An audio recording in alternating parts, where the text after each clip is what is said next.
Hello and welcome. My name is FrancisP, and I'm a personal development recovery coach based outside of Philadelphia, Pennsylvania. Just to give a little background on myself, I'm a person with 7 years in recovery from heroin and other hard drugs, and I've worked on a lot of different areas of personal development in my own life and in myself. And I want to really share a lot of these concepts, these tools, these things that I've found and I've experienced also in helping other people achieve some of their changes and their goals. In a video format online, kind of condense some of the information that I've learned and compile it into a place that people can come to and reference. All right, so today's discussion on overcoming urges, I thought I'd start out and I make all these slides beforehand. And this time I actually put my little picture down the bottom just in the thumbnail. If it's not clear that these are videos where I talk, I don't want people to think that these are just videos with text with like a robot reading over them. No, I make all these slides and then I just kind of go through, talk off the top of my head about the information pertaining to each slide. And I kind of just get a sense of what the topic is I'm going for. And then I actually decided this time to make kind of like a table of contents slide just to give you an idea of some of the things that we're going to talk about in the video, just to set it up for you. And some of the things that we'll be talking about are, first of all, like what are urges? Let's, get a definition to kind of get on the same page so we're, all discussing the same thing of what are urges? Where might they come from? What are some of the intensity and frequency of urges? Does that change over time? Recognizing patterns in your own urges. And lastly, I think this is like the meat and potatoes of this video, tools that you can use when you're experiencing urges. When you're in the moment and you're dealing with something, or suppose it's just boredom, whatever the trigger is, and you're feeling that urge to do the behavior, the activity, the substance, whatever it is, what are different things that you can do in that moment to counteract the urge? Because, studies have shown that urges oftentimes last 20 minutes, depending on the type of urge, how early on it is, the severity and stuff like that, that if you can overcome them in the short term, that you're actually, over time, changing and shifting your brain away from that previous path towards a new path. So I'll give you some actionable steps that we can take, in that actual moment. So let's start off with, first of all, like the definition. What are urges? And urges are feelings of intense desire for something specific. And I'm pulling this definition off of WebMD. I'll put the links to any articles, different stuff that I'm going to use in the video in the description below for you to check out yourself. And especially like the urge surfing, that's really helpful. So I would encourage you to actually check out the article for that. Let's see, so urges can be for basic needs, such as wanting to eat when you're hungry. Other kinds of urges can be for things that are not essential to basic survival, like a candy bar or smoking a cigarette. And I think the candy bar example is good because that's an example of just an unhealthy urge that it's not going to, you're not going to go to jail for. It's not going to kill you like a lot of these substances will, in recovery and addiction. But it's something that's unhealthy for you that you're getting an urge for that sometimes we have to mentally counteract. Like if it's, I use the example, if it's late at night and you've already eaten dinner and everything like that and you want like a bowl of cereal, like do I really need it or should I just delay the urge, wait till tomorrow morning and have it for breakfast? Do I really need it? Working through these things mentally in your head. And I think the smoking a cigarette example is terrific, because that's kind of a lower end that we think of, although there's massive damage done by cigarettes and nicotine around the world and in this country. But cigarettes are an unhealthy urge that is repetitive throughout the day. And if you're a current smoker, I've been a smoker, person using nicotine for a long time. I currently still vape nicotine. It's still something I'm working on. So I understand this from an intimate level. But the urge to smoke a cigarette, that's an example of a substance that it's both a physical addiction that's causing the urge as well as underlying habits that you developed and routines. For example, suppose you like to smoke when you drive. Well, now whenever you drive, as you're trying to quit smoking, you're going to experience that trigger because I usually smoke when I drive. Suppose you smoke when you're making phone calls. For a lot of people, they go to make a stressful phone call, they want to light up a cigarette. Now when you're having to call someplace that the conversation you want to have, maybe you're thinking about smoking and lighting up up a cigarette. To continue going with it, let's say for alcohol, whether it's because you're seeing alcohol at a store or at a bar, you're at a party, or you've just had a difficult day and get home and want to use, or you want to celebrate, these are different urges that you have, on up to crack cocaine, heroin, methamphetamine. I mean, we're just escalating it, but really this is what we're here for. A lot of this recovery stuff. But anybody who's not in recovery that's checking out this video for a different purpose, like, urges are urges. I've said, an urge can be when you want to say something in retort, say something smart back to somebody. Suppose it's a boss. A boss says something to you that, offends you, or for whatever reason upsets you, and you think of a witty remark to say back. But if you say it, it's probably not going to work out for the best, being able to overcome that urge. Or suppose it's a family member and they do something that upsets you, and you're about to say something that could potentially be hurtful, and you stop yourself. It's an example of overcoming an urge. But to me, mentally, it's all part of the same process of getting initial urge, impulse, and then overriding it. Now, where might they come from? And I had kind of previously talked about this in the frame before this, but what are some personal triggers and related beliefs? And this list I got from a lot of clients that I've worked with, as well as myself, and just some common triggers that people tend to have that cause them to want to use, oftentimes to cope or to change the way they feel. That's why when they talk about mood or mind-altering substances and like 12-step programs, the essence is I don't like the way that I currently feel mentally. I know that I can take this substance or I can do this activity and I will feel different. So some of these triggers that might cause me to want to change the way I'm feeling, and first I'll put it right in the middle: boredom. And for a lot of people, when I talk about this trigger with them, it's like a light bulb goes off. And when we're thinking of other triggers, they're searching for these deep things. And I say, how about boredom? And they're like, oh yeah, I mean, if I'm bored, then I'll really be triggered to use. Suppose it's like a Friday night and, you're kind of sitting at home and, maybe you're flipping through TV, you're looking for something to watch and, you're kind of bored, but you think, you know what, if I went and got a bottle of alcohol, if I was, smoking a joint, if I was, eating some mushrooms, if I was, doing some dope, maybe this night would be more interesting. And I think that is a mental habit and a mental belief that carries on, I think, oftentimes from teenage years and through our 20s, because, I tell clients like this. Suppose you and your friends, wherever you're from, suppose up here in the Northeast, you and your friends are sitting in the woods and you guys are just sitting around talking, that's boring. But if you have a keg, it's fun. This is what, this is a common belief. If you're all just hanging out at your friend's house and you're sitting there, just watching a movie, okay, that's cool. But now, if you have alcohol, if you have drugs, or you guys are eating some pills, it's more fun. You're like escalating the fun. And the problem is people like me come along who just want to keep taking it further and further and further, who don't naturally have corrections to their impulses, because I didn't have any of this urge coping or any of this impulse control. I was just running with it, whatever urge I was getting, and kind of encouraging and bringing people along the ride with me, so it becomes this really dangerous slippery slope, as they say, for people with high level substance use, something like boredom. Because it just, suppose you start drinking, then somebody else is coming over with some Coke, and now you're doing this, and now just the night gets more out of hand till there's like police there. Now you're no longer bored, you're busy, but once you get used to living like that, then when it's just a Friday night and you're kind of sitting there and you're like, God, there's really nothing on, what do I feel like doing? That what do I do with that energy? And that's one of the reasons I got like a gym membership. I go for walks, I get that physical energy out if it's a physical restless part of my boredom. And to move on, I could talk at length on all these different ones, people, places, and things.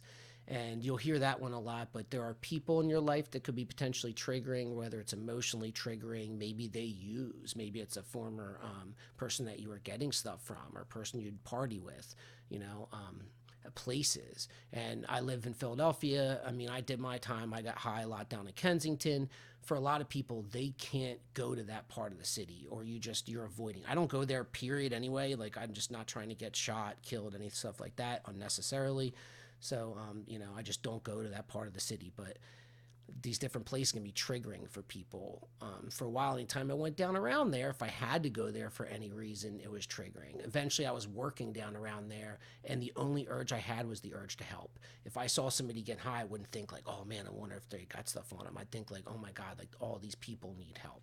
And here I am now. And then things. And things can be things like boredom. They can be things like music. These are objects, issues, different typical triggers that we think of. And I wanted to put some underlying beliefs. And for the boredom, I'd put, that it's fun, it's active, I'm doing something.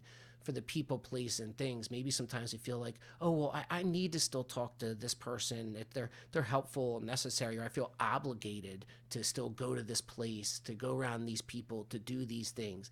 But eventually, if you get to the point, you realize that, like, it's not worth the emotional trigger that you feel and the level of urge coping that you have to put forth, especially early on, in order to be around these people, places, and things, then it's detrimental. It's something that I'm going to cover in another video. I was tempted to do it for this, like a cost-benefit analysis, but really doing that cost-benefit analysis and thinking, is it worth this to have this in my life? Is this something necessary? Is this something really helpful that I'm involving myself in?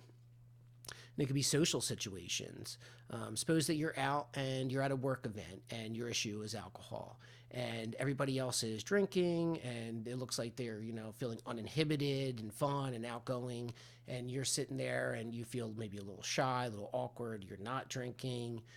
So you think, well, maybe if I drink, I'll loosen up and I'll feel like they do. Now, alcohol, the way it works on your GABA system, yes, you're going to feel a bit less, inhibited. You're going to feel more outgoing because your brain on things like benzos and alcohol is not going to have anxiety or worry because it's not going to go there. It's really just not going to do the math. So you could potentially do something really silly and get yourself in potentially trouble. You wake up literally in jail. This happens to people where you wake up in jail after a night of doing these things, like, oh my God, and yeah, because you were making really poor decisions in the moment because you were just completely uninhibited. So it's this double-edged sword, especially for people that take the use to that level of things like alcohol, benzos, heroin, things like that, in a social situation, you think, oh, this is fun, but things get real dark real fast. It's actually not fun. Something else like success. So suppose that you get a promotion or you just have a really good day, you get some really good news. And if you think about it, I'll take this one culturally. People celebrate with champagne, like for toasts. People used to smoke cigars and people would have kids, like guys would. Like these different things, like we would literally celebrate with a substance. They spray champagne on people, on, car events and sports and things like that. So it's literally part of our culture. So then when something good happens and your urge is to, ooh, I should celebrate with a substance, that would take this to that next level. Like I was saying, no wonder we have these thoughts. They didn't just spring up out of nowhere, like it's literally cultural. So I think the success, sometimes it's a reward, or you think, I've been doing so good at this recovery thing, I can work a little bit back in. You feel it's manageable. I've gone a while now. I can just dabble here and there. It's going to be cool. And that's that success, because you've been seeing the success of the recovery is now triggering you to think, now I should be able to add it back in. And once again, it's an irrational belief. That's not how that that usually works. I can't say it can't happen for at all, but usually, like, this stuff is unmanageable. That's why we're here. Like, I haven't met a person that could just dip and dabble with heroin or high level opiates. Like so far, and I've met people that still can drink occasionally in recovery, that use cannabis in their recovery. I've never met a person who just dips and dabbles with high level opiates like that. Maybe they exist out there. Let me know if that's you, but I wouldn't try and recommend it for just anybody out there, period. Let's see. Now, on the other side of that coin will be frustration, discomfort, and pain. And suppose that you just got some really bad news. You just lost someone, you lost a job, you lost a relationship, you got bad news for yourself, medical diagnosis. You know, the things are innumerable that can potentially happen in your life that are a negative circumstance that's causing you mental, frustration, discomfort, and pain. And in these situations, especially if this is a coping skill that you've used in the past, when you felt upset, when you felt anxious, when you felt depressed, these different things that I know I could turn to the substance and it'll change how I feel, give me that false sense of, serenity. And that's a tough habit to break. And that's kind of also sometimes why we're here. I think especially with people with things like benzos, alcohol, opiates, these like numbing agents, as I call them, the typical like CNS suppressants, that we're trying to just numb that mental pain, that emotional pain. And we need to develop other kind of coping skills in order to overcome these things. How do I build my resilience? How do I overcome the mental discomfort? Sorry. And bring myself some relief and happiness in a way that doesn't involve the substance, in a way that's healthier, in a way that actually helps me achieve my long-term goals, not sets me back. And I can make also, I'm going to make lots of videos, or I will, off of that, how to deal with some of this emotional stress, and how to deal with it in healthy, manageable ways. I want to make a video on self-care, like lifestyle balance, all these different things. Like there's so many different tools and perspectives and aspects that we can look at to address these things from, because it's not like changing one variable or altering one thing. We're going to try and come at it from a lot of different directions, so that way overall, if we keep changing all these little pieces, it all adds up to the whole, that compound effect. So also things that could be triggers for people, music, different songs. I've had clients that couldn't really listen to certain songs or bands for a while because it was very triggering of different experiences of use itself. TV, suppose that seeing people using on TV is very triggering. I know for me, even as a smoker, if I see somebody smoking on TV, movies, things like that would be triggering. But now, like, I can watch movies where people are using heroin, things like that. And if anything, oddly enough, like the stick in the needle makes me cringe, but I just think about all the people out there still suffering that can have like a better life. It doesn't make me want to go back out there and use, but I just get a little squeamish now with the needle, even as a former IV user myself.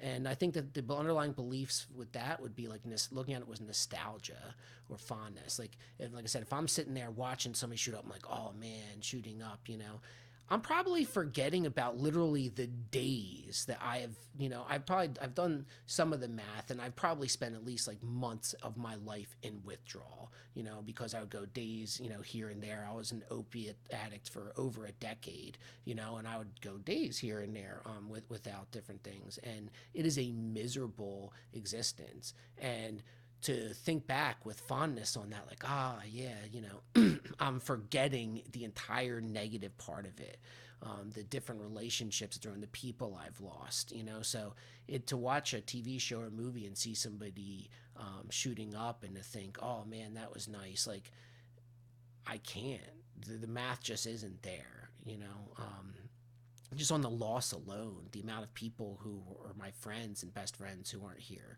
like that alone, there's no nostalgia, there's no fondness. I feel that we're duped, as a person who started using, opiates and oxys and stuff in the early 2000s, I think that we really didn't know fully what we were getting ourselves into, but people learn the hard way. But I'll move on. So another thing for alcohol, especially like advertisements, seeing alcohol advertisements on TV. I don't think that we need to advertise for this stuff. You don't see heroin advertisements on TV. I'm not seeing crack advertisements on TV. But because alcohol is legal, you can advertise for it. We don't advertise for cigarettes on TV because we know we probably shouldn't. But alcohol, you can advertise on YouTube, on TV, wherever, They make it look like it's literally like a health drink. Like it has antioxidants. Look, it's refreshing. Like it's alcohol.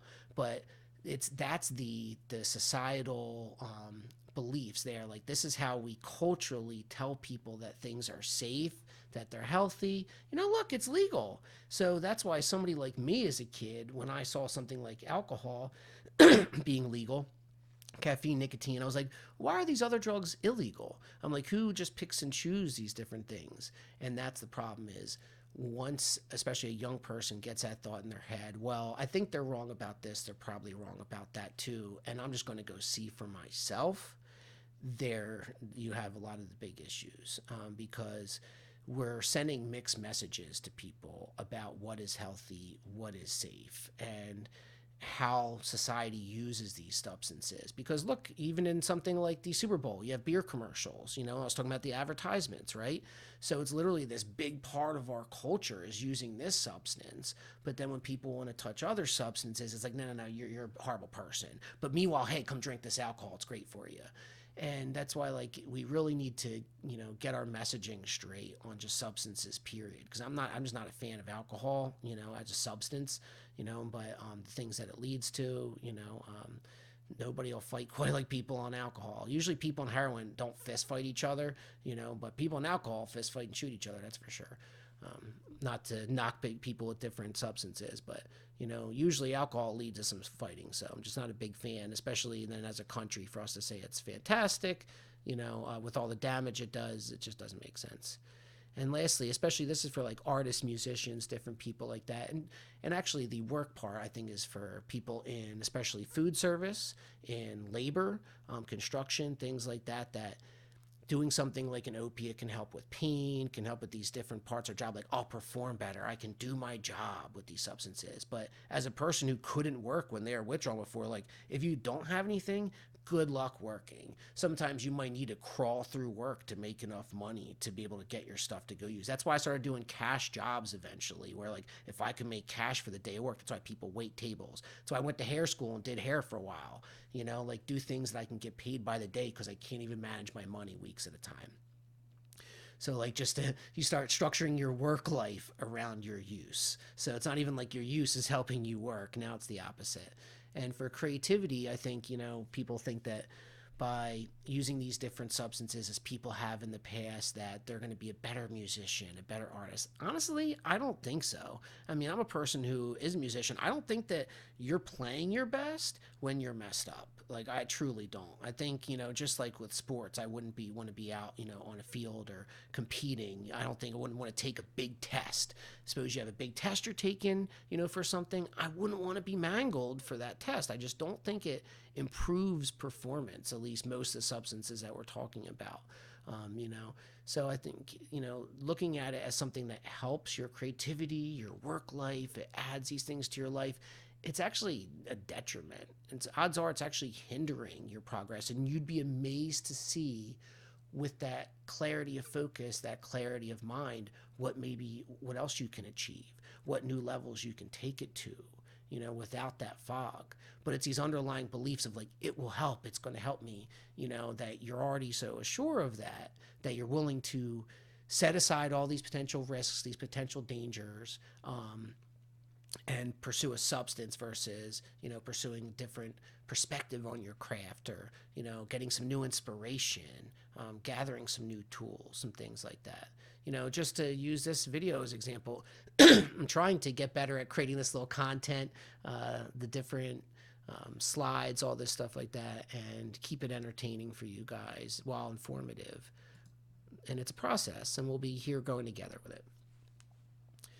So talking about intensity and frequency, in my experience and that of many people in recovery, urges lessen in both intensity and frequency over time. And it goes from, I say, like a plane to a bird to a fly to a gnat.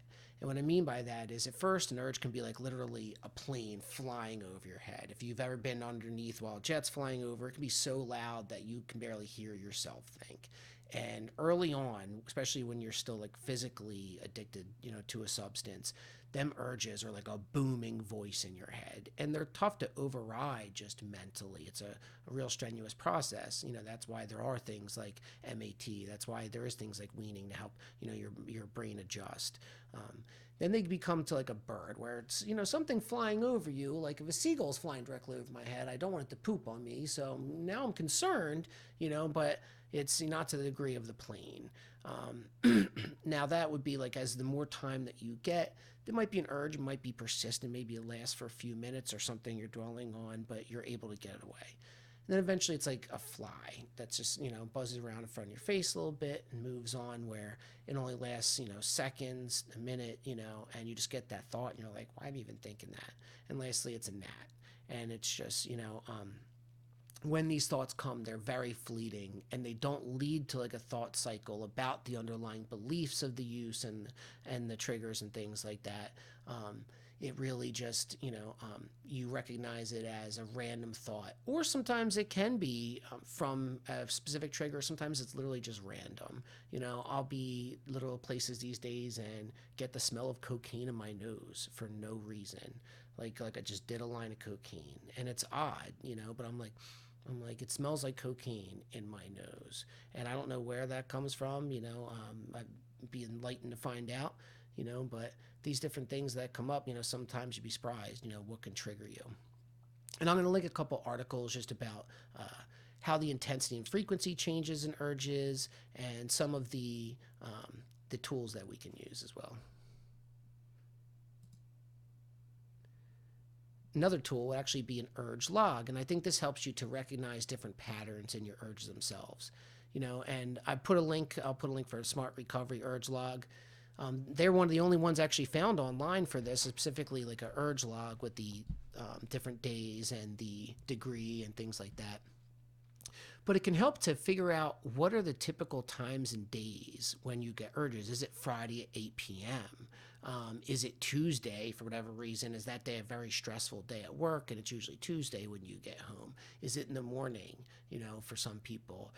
Identifying these times and days that when you're at risk. What was happening. So that's kind of help you identify different triggers, like what was occurring when I got the urge. And that's a process, if you're not aware, that you can discover what are some of your triggers. What were you feeling? Like that boredom, that discomfort, maybe elation, maybe you're feeling like you could manage it. You felt strong, felt confident, like I'm feel so confident I can use again. Identify what you're feeling and how strong was the urge. Was it just a fleeting urge, like that gnat, or was it like a booming, like a plane, on a scale of 1 to 10? And lastly, and I see we're at like 27 minutes. Okay, so almost 30 minutes, not too bad. And I'm still trying not to like edit these if I can and sit there and splay stuff out, but try and move through the information while making it fun. Now, normally if this was an appointment, we would do this as a discussion where we'd be talking back and forth. If I'm working in a one-on-one capacity, even in a group, I like feedback and I'd be asking people their thoughts and what they would use in different situations. So it's actually really different for me to do it just speaking like this. But some of the urge coping tools that we'd actually use, and it's unfortunate, but this is the acronym DEADS, DEADS, and I wish there was a more positive, optimistic one, just because I think DEADS is kind of morbid, but in all reality, with a lot of the substances that I've been talking about, like that's the reality of the situation, is people wind up dead. So I guess it's a fitting acronym, but first I was going to like rearrange the letters so it didn't spell it out, but I think it really helps you remember these 5 different things. And they start out with like delay. And I'd use the bowl of cereal example as just a light one. I don't need to eat it at night. I've already eaten dinner. It's 11 o'clock at night. I'll just delay it. I'll eat it tomorrow morning for breakfast. It'll be just as good to cope with that urge. Or it might be just for today, as you'll hear from 12-step groups. For today I won't use. Tomorrow's tomorrow. Today I'm not going to use. Maybe if you're in current active use, the best that you can do is delay for some time. Suppose you're a person that's drinking every day. Well, maybe next time you want to drink, wait an hour. Maybe next time you go to take your first drink, wait a little bit. Although if you're in active use, I wouldn't suggest talk to a doctor. First of all, when it comes to alcohol and benzos, you really want to do any kind of detox with medical clearance. Talk to a doctor, because these are dangerous things because of seizures that you can have, to try and just stop cold turkey. But if you're delaying, if you're a person who's a moderate drinker and learn how to delay it, and wait for a length of time, you're still working on the urge coping. Suppose you're a person who is a heroin addict, and you've done some, and you're kind of starting to feel a little withdrawal come back in, feel a little sick, as they say. Maybe wait until you're actually truly feeling ill to try and space it out. Develop these urge coping, and it may seem ridiculous, honestly, if you're a person who's deep in it. Any kind of delay, any kind of waiting seems like some horrible thing, but literally that's that urge that you're fighting against. You're learning to override your brain's impulses. So when you're telling yourself, you know what, I'll do that tomorrow, and your brain's like, no, no, no, I want it now. This is what we're working on. We're working on overriding the I want it now impulse, that urge of in the moment. Next would be like evade or escape the urge, especially suppose that you're at a party and all of a sudden somebody busts out lines of cocaine. Maybe you need to exit the party. If you were at the grocery store, let's talk about evade. At least for here in Pennsylvania, they sell beer and wine in grocery stores. Maybe I avoid that part of the store in order to not see the alcohol. I've worked with, when I was doing smart recovery meetings, people in the UK who literally would change their route going to and from work to avoid different pubs that they used to go to that were local to them. So sometimes you need to escape or just literally evade, avoid the urge. Next would be like attack or accept the urge to say, why am I feeling this? Especially later on, as you get more time in recovery, that's when you ask yourself, like, why am I getting an urge right now? So I had to ask myself, like, why am I smelling cocaine? Like, do I have an aneurysm? Like, why am I smelling cocaine in my nose? Now, if anything, I ask myself these questions because I know like any kind of use like that makes no legitimate sense. So even for my brain to ask for something like that, it's odd. So you start asking yourself, like, if you have a drug dream, for example, this is real common. Suppose you have like a year, in recovery, and you have a dream where you use, and you ask yourself, oh my goodness, like I just used in my dream. Like, what does that say about my recovery? And you're like attacking that urge, like, well, why did I want to use? It can be helpful. I wouldn't dwell on that too hard. Drug dreams are going to happen. It's your brain asking for these things. Your brain's still going to call out for these things periodically. It's just what's going to happen. You've gotten used to this like substance that hits all these different, receptors and elicits this response. And some part of your brain really likes that. Other parts, not so much. You can accept the urge. And I mentioned urge surfing before, and in the one article, they had talked about it, and it's literally just being with the urge, being present with the urge, accepting the urge, feeling the urge, experiencing the urge, and then releasing it, letting it go. Be like, okay, that's what you want. I'm okay with that, and you can feel it. We can want it. We can want that bowl of cereal. I can want to use. It's okay, and I can be at peace with that and let it go. That's part of urge coping. See how instead of just giving in by being able to feel it and letting go, that's a process. It's usually later on in recovery, like a little higher level process, but if you can get that going early on, fantastic. You can distract yourself from the urge. What can I do to take my mind off it? If I just experience some negative situation and now I'm stressed and I want to use, maybe I call a friend, maybe I go for a walk, maybe I go to the gym, maybe I journal, although that wouldn't necessarily be distracting because I might be journaling about the issue, but something to take my mental focus off of that, if that makes sense. And lastly, substitute. And something that I like to do, suppose I go to a party nowadays and I know a lot of times they don't have like good non-alcoholic stuff for me to drink. I bring my own drinks, things that I really enjoy and that I look forward to drinking. And I don't really drink sugar much. So if I drink some nice sugary beverages with me, they're my substitute. So if I go out and people are drinking and I'm out to eat, I'll treat myself to a soda and that's like my substitute.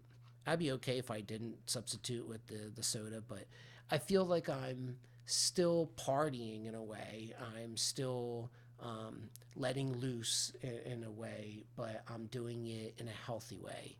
And it's funny the looks that you get, because literally I've been out.